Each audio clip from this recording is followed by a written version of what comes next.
Hello po sa inyong lahat mga ka-crypto. Ako po si Pinoy Crypto Trader at sa video na ito ay atin pong pag-uusapan dito ang inilabas na prediction ng isang market analyst na si Ginoong Samson Mao. Yan. Ayon po sa kanya ay meron po siyang inilabas na nakakagulat na pahayag kung saan ay si Bitcoin ay magagawa daw po nitong akyatin ang presyong $1 million.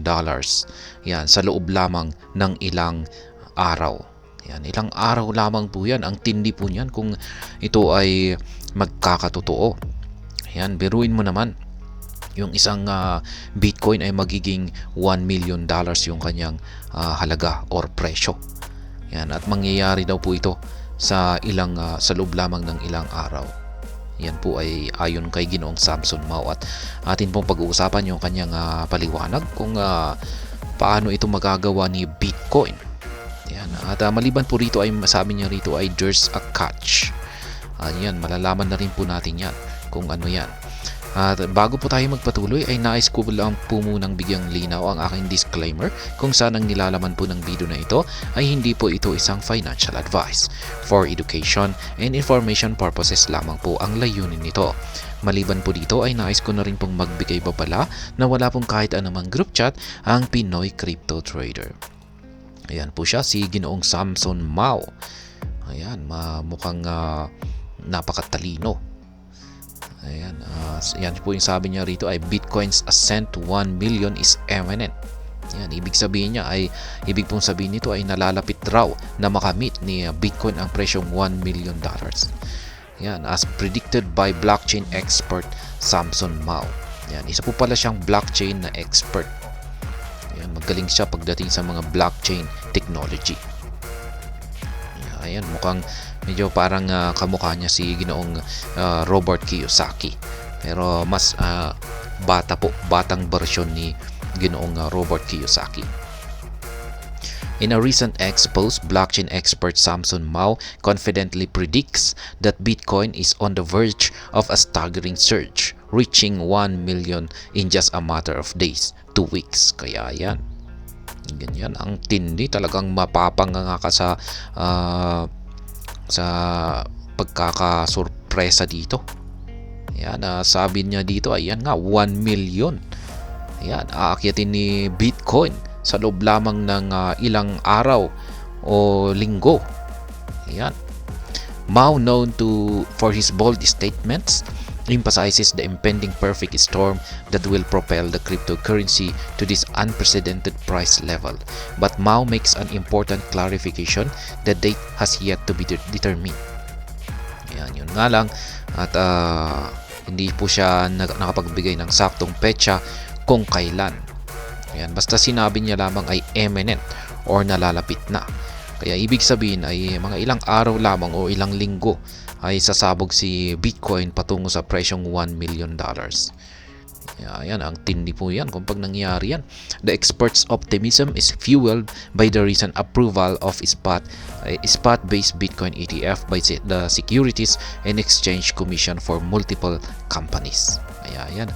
Ayon po kay Ginoong Samson Mao ay yung isa pong dahilan kung bakit sasabog si Bitcoin patungo sa presyong $1 million ay dulot po ito ng pagkaka-approve ng spot Bitcoin ETF ng mga US SEC. Ayan, nandito na rin si Balaji. Ayan, sabi, was this your Balaji moment? Sorry, Samson, had to. Yeah, my main prediction is the run up to $1 million happens in a day's 2 weeks starting point. TBD. Kaya yan, si Balaji Srinivasan. Ayan, meron pa bang nakakaalala kay Ginoong Balaji Srinivasan? Ayan, si Ginoong Balaji. Siya po yung tao na nitong nakalipas na taon na nakipagpustahan. Ayan, na kapag hindi raw aakyat yung presyo ni Bitcoin sa presyong $1 million sa loob ng 3 buwan ay siya ay matatalo sa kanyang pusta. Ayan, kung pag umangat ayan, nakalimutan ko na kung ano yung kapalit kung pag siya ay nanalo. Pero siya po ay nakipagpustahan sa isang nakalimutan ko na din, isang kilalang tao yata. Ayan, nakipagpustahan siya ng around 2 million po yata yung kanyang pusta, $2 million na kung pag hindi raw umangat ang si Bitcoin ng sa presyong $1 million sa loob ng 3 buwan ay ayan, talo yung kanyang pusta na around $2 million. At iyan na nga yung nangyari. Lumipas yung hindi pa lumilipas yung 3 buwan. Sa tingin ko 2 buwan pa lamang ay nag-surrender na itong si Ginoong Balaji. Ayan, inaccept na po niya yung kanyang pagkatalo, tapos binayaran niya yung 2 million na kanyang pusta sa nanalo, yung kanyang kapustahan. Kaya yan ang sabi rito ni Phil C. Kaya parang pabiro po niya na tinanong, is this your Balaji moment? Yan, ito na rin ba yung parang hinahambing niya itong si Ginoong Samson Mao kay Balaji. Kaya ayan, addressing the current state of Bitcoin ETF, Mao notes a period of market adjustment. The recent launch of Bitcoin ETF with billions in trading volume and BlackRock's acquisition of 11,500 BTC have contributed to the ongoing recalibration.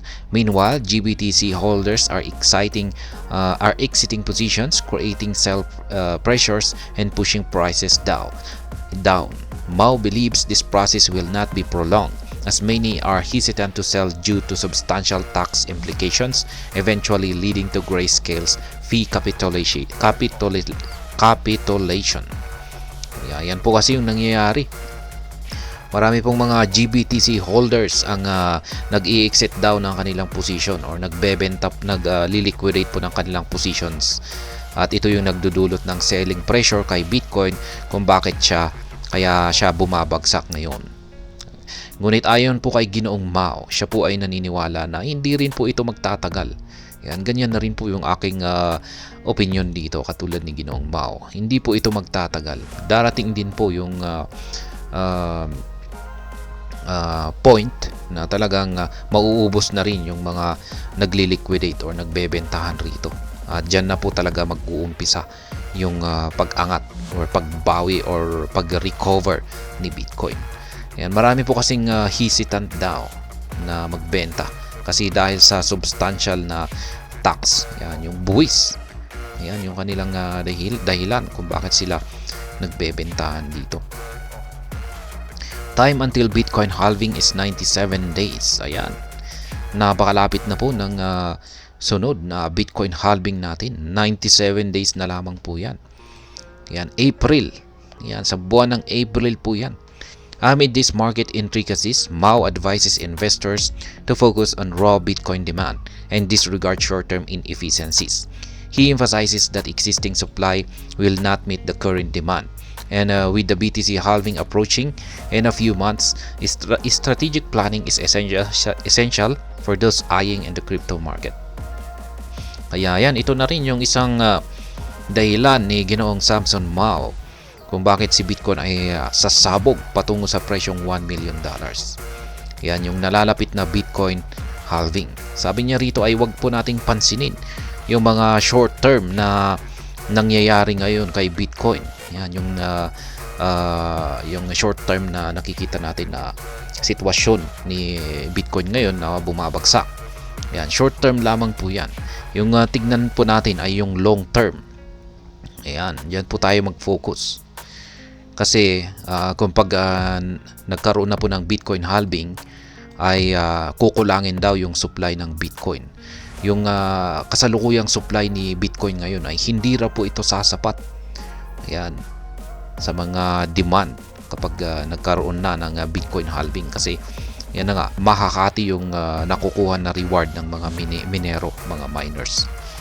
At malapit na pong mangyari yan, 97 days na lamang. As 2024 unfolds, Mao's bold prediction adds an extra layer of anticipation and excitement to Bitcoin.